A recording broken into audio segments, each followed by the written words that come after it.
Hi, this is your coach, Joe Lucas, and welcome to your Practice Power podcast.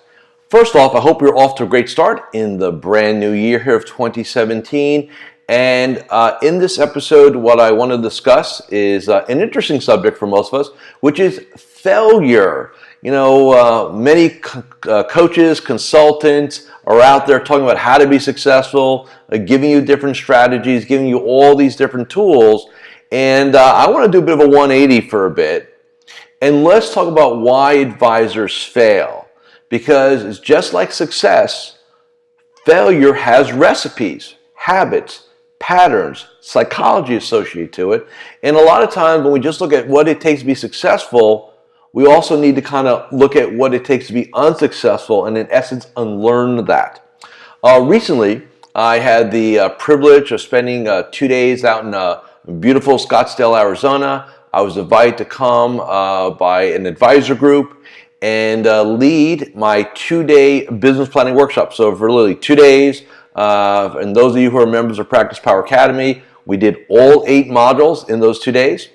And what's interesting about that program is that there's a window, which is really module number 7, where there's time for advice, if they choose to spend a few minutes with me, discussing their goals, discussing kind of what's going on, seeking my guidance in a very confidential manner, so not in front of the room. And what's interesting is several of them had this phenomenon occur where in 2015, they had tremendous years. They had their best year ever in one aspect. And 2016, not even close. Totally did not accomplish their goals. Totally were disappointed. Just quote unquote a bad year. Which brought me to a question. Why? What changed in this person from 2015 to 2016? So you start talking to them, right? And you get their story and what they did. And I remember making the comment to one participant. I said, look, what happened was you thought you had it all figured out in 2015. You thought you had cracked the code. That, hey, if I did it, that it will just happen again. And assumptions in this business, and I want you all to think about this. Assumptions in this business, good or bad, very expensive. Because the bottom line is, what happened yesterday, last week, last year, last month, doesn't matter. Today matters, right? So what I want to do over the next, I don't know how long this is going to take, I just kind of go and we'll see where we end up, is I want to talk about how do you fail? How do you sabotage? How do you, go like this, right? Kind of go up, up, up, and then how do you fall? Because there's a strategy there that you're probably not aware of that I need to make you aware. So let's talk about, what happens. Now, look, in some cases, there are mitigating circumstances, right? Maybe a health issue, a family issue. I mean, there are things that happen, but in my experiences, it's in the minority. The vast majority of why advisors stop growing or plateau or if you will, regress is they shift certain things about how they think about things and they stop doing the things they know they work, right? There are really 2 reasons why. Number 1 is they relax their standards. So, for example, when things are going well, you may have certain standards. I'm going to get up at a certain time. I'm going to take care of myself a certain way. I'm going to come in the office with a certain plan. I'm going to do certain things. I'm going to do certain things at a certain level, right? And you commit to those things. You keep your standards high, and you stay consistent, and then they happen. And then, because all of a sudden, here's the differential. Your standards, the way you frame them to yourself. So in other words, the way you propose them to yourself, the way you communicate them to yourself, the way you think about them, are in terms like, I must do this. This has to happen, right? So in other words, your internal dialogue is totally congruent. This needs to happen. I must do this, right? That's how you maintain a standard. When all of a sudden you get to a certain plateau in business, your standards slip. And here's how they slip. You change the framing of them to yourself. So in other words, you shift your internal dialogue to, instead of I must do this, to I should do this, or I'm going to try to do that. And a couple simple words which sound very meaningless and insignificant change everything. As soon as your must becomes shoulds like to tries, your standards fall apart. And you just show up. You stop driving what it takes. And that's why it's so important when I work with clients and we accomplish a goal. So great, no guarantee in the future. It's like, and I just for me, I equate a lot of it to athletics, professional athletes, sports, whatever. I'd say, look, just because you won yesterday doesn't mean you're going to win today or win tomorrow. Just because you got the championship, right? You accomplished all your goals in last year, doesn't mean you're going to win the championship this year. There's no assumptions, right? You must maintain standards. And if you look at, I don't care, pick any sport you like, it's totally relevant here. But if you look at either teams or athletes that are consistently excellent, I may not win a championship every year, but they're consistently excellent, the one thing you'll always find is incredibly high standards and no compromise. So you got to ask yourself, hey, what are my standards? What do I hold what is my code? My code of excellence. What do I live by? What do I run my business by, right? What do I run myself by? Do you have a standard of getting up in the morning? Do you have a standard of doing your morning ritual? Do you have a standard of actually doing and reading your business plan? Do you have a standard of working with a daily game plan? Do you have a standard of doing the tough things? Talk to clients, prospects, ask for referrals. And Brian Tracy says in one of his books, eat the frog. Do you do those things? Or do you just kind of show up and see what happens because you had a good year last year? Or I was talking to one of my clients and it was an interesting conversation. I had a great morning. I kind of hit some really big things and I kind of relaxed a little bit. And I told him, I said, look, if you're gonna hit your daily goals early in the day, the last thing you ever want to do is for everybody who's watching, listening to me in this podcast, when you're crushing it and you say, I've crushed it enough, do not sit in your office and say, I can now relax. You never relax in your office. The psychology or the example I give is if you're a professional athlete and you just scored X amount of whatever it is you're doing, would you just hang out on the field? Would you just I'll just kind of hang out here and the game's still going on, but I'll just hang here. No, you would rest yourself. Your coach would take you out, go sit you down, rest you so you don't get hurt or recover, right? You wouldn't be on the field in half capacity because you were successful already. You're either going to crush it the whole time or go on the bench or go out and do something, right? Pattern. Because when you start as an advisor having a great window of time and then you fluff the rest, you create a standard that makes it okay. And that's why you're not accomplishing everything you want. So again, the first element is standards. So I really highly recommend you look at your standards because here's what you'll find. When you were going well, you had a certain level of standards, I guarantee it. And when things weren't going well, you had a different level. You let it slip. So step one, raise your standards. Get back to being accountable. If you can't be accountable yourself, find yourself a coach. Find somebody that will hold your feet to the fire if you're not good at doing it yourself. And by the way, most of us suck at it. And it's okay. Get your ego out of the way and do what's necessary for you and your family. That's number one. The second reason why advisors slip or regress is assumptions, like I said earlier, right?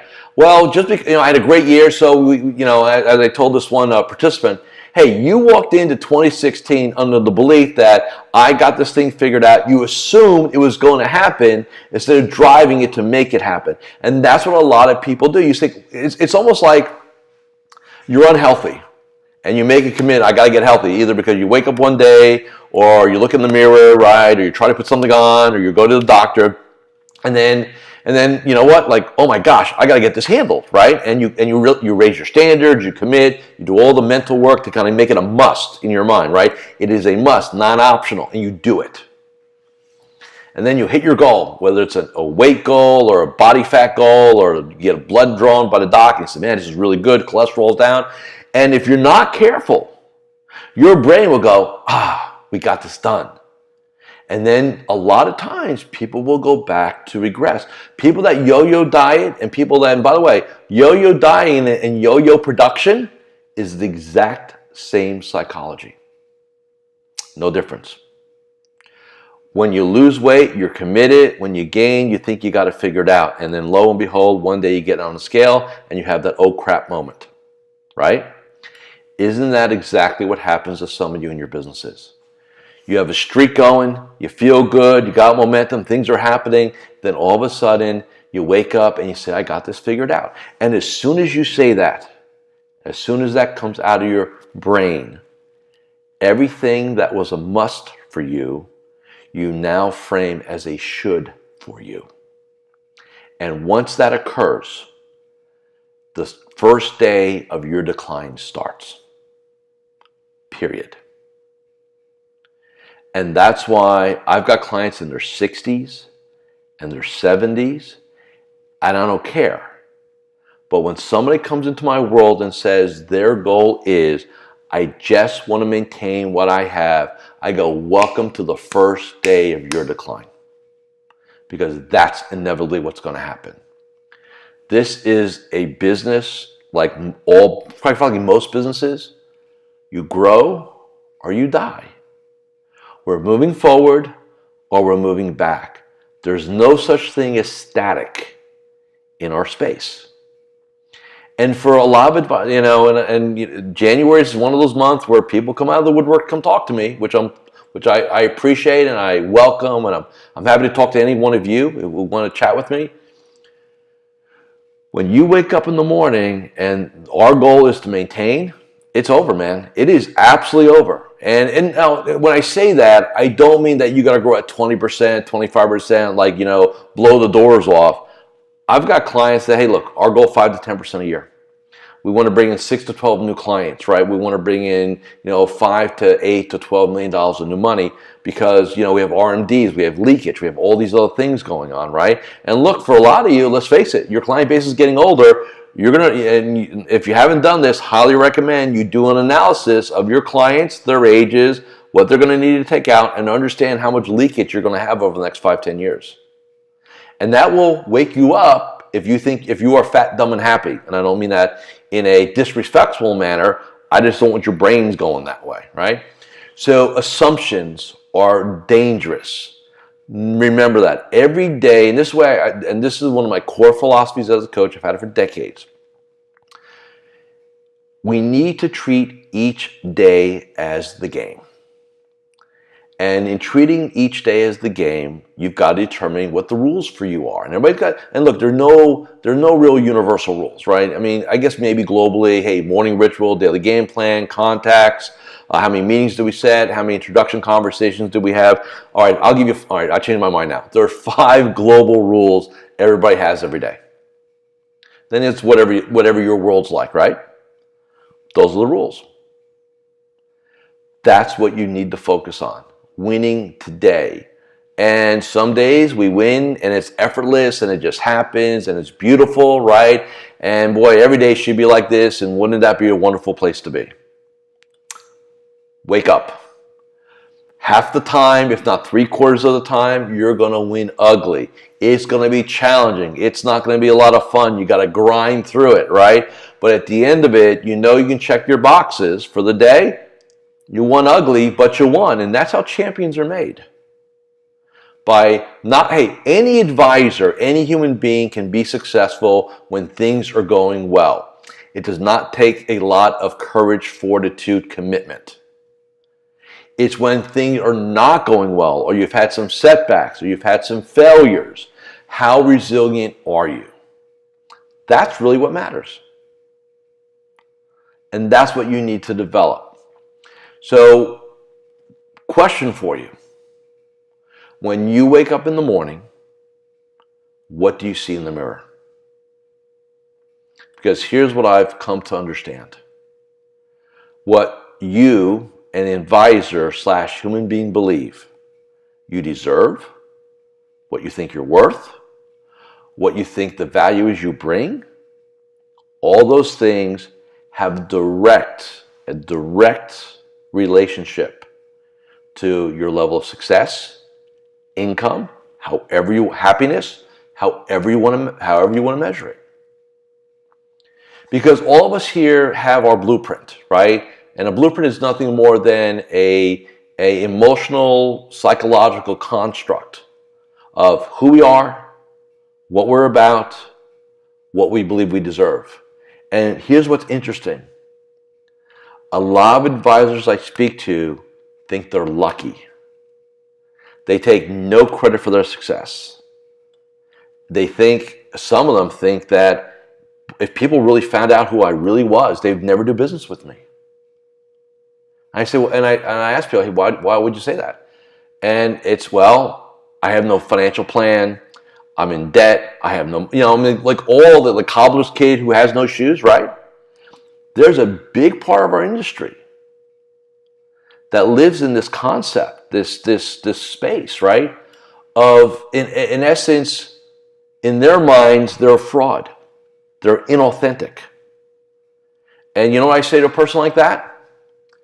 You have a choice. You could do a financial plan, even though you don't have any finances, right?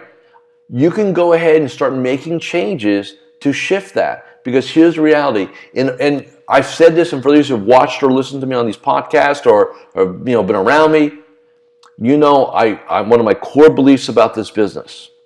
It's the ultimate personal development business. And what I mean by that is, the more you develop yourself, the more you understand yourself, the more you understand your wiring, how you approach things, right? Your self-worth, self-image, all that jazz.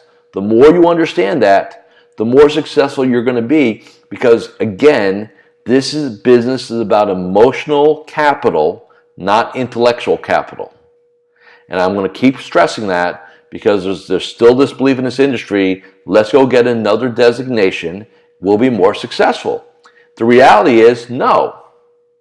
If your head's not on in the right way and you've got limiting beliefs, challenges that way, I don't care how you're educated, you will sabotage yourself. Now that's the truth. You may not like it, because at the end, but here's the beauty of it. You have 100% power to change it, to solve it. And sometimes it happens like that. Sometimes it's a bit of a process. Everybody's a little bit different, and it's like a record, right? How deeply are the grooves? How deeply are the patterns, right? The behavioral patterns, the emotional patterns, the psychological patterns. Because at the end of the day, that's what's going to matter. And some people can erase it real quick. Other people, we got to program a little bit. And I use that word specifically. It's not a bad word, right? You got to make that choice. And the reason why I'm saying to you, why am I doing this on this podcast this time of year? Because we're almost into the third week of the year, and I know what's happening. Some of you got this real commitment because maybe you did a business plan or God help you, a New Year's resolution, right? And now we're into week 3, and guess what happens for most people? Whoa, we start sliding, right? Well, I was committed. Well, I'm asleep. First week of the month, you got up early, did your morning ritual, exercise, watch what you ate. Week 2, you kind of still did okay for most of you, right? Week 3, that snooze button looks pretty damn good right now, right? Oh, you know what? Yeah, let's order a number 2, supersize for lunch, right? All of a sudden, because this week and the next week are when the standards, in my experience is, by February, if you can make it through February, March, and keep consistent, man, you have a tremendous opportunity to have a great year this year. But if we're into week 3 and we're sliding already, fix it. Or, as I tell some of my other clients, hey, look, you've been trying to get healthy for decades, right? And like one client, I love him to death. One of his goals has always been to get healthier. In fact, it's a nice way of saying lose some damn weight, right? He's tried I said, look, what are you going to do different this year than you've done in previous years? Because if you're going into this year with the same concept, I'll just work harder, I'll try more, or my favorite, I'm going to commit this time. Well, you said that the last 5 years. What the hell's going to be different, right? You got to have a different strategy. Bottom line, look, we're all intelligent people. If you deployed the same strategy for a period of time and not gotten the results, that would indicate to me that you need to try a different strategy, right? Period. So don't sit there, because here's what look, there are two things that are detrimental to an advisor. I mean, millions of dollars of lost income. Two things: their ego and their arrogance.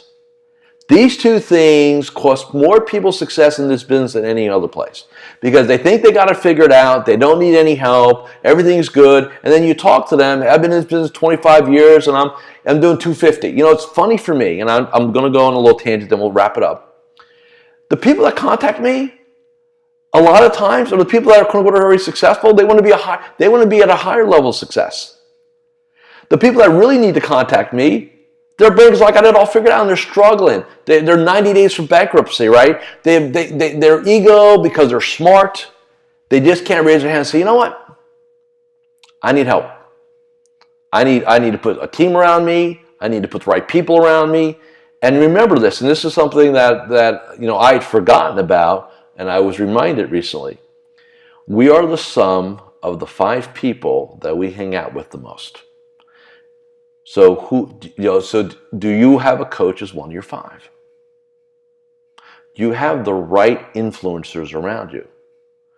Because again, that matters. I'm not saying this because I want you all to call me or email me. I mean, you can. I'm totally cool with that. But don't sit there and delude yourself that 2017 is going to be my breakout year. I'm going to put it all together after 20 years or 10 years or 5 years, and I'm going to turn this thing around because I'm committed. And then you do the same damn strategies that you did that got you nowhere or backslid you. You're smart enough to know that will not work. So get your ego, check it, take your arrogance, put it away, and figure out this year what you're going to do different. Okay? Have a great couple days. I hope you enjoyed watching or listening, depending on how you're consuming this. And again, if you'd like me to address anything, email me. It's on the if you're on my website reading this, it's there. JJL, so Joseph John Lucas, JJL at IPG India Papa George Inc.net. You want a topic discussed? I'll be happy to do that. You got a question? Throw it at me. I'll answer back to you. You want to just chit chat? Reach out. Talk to you soon. Thank you for listening and watching. Goodbye.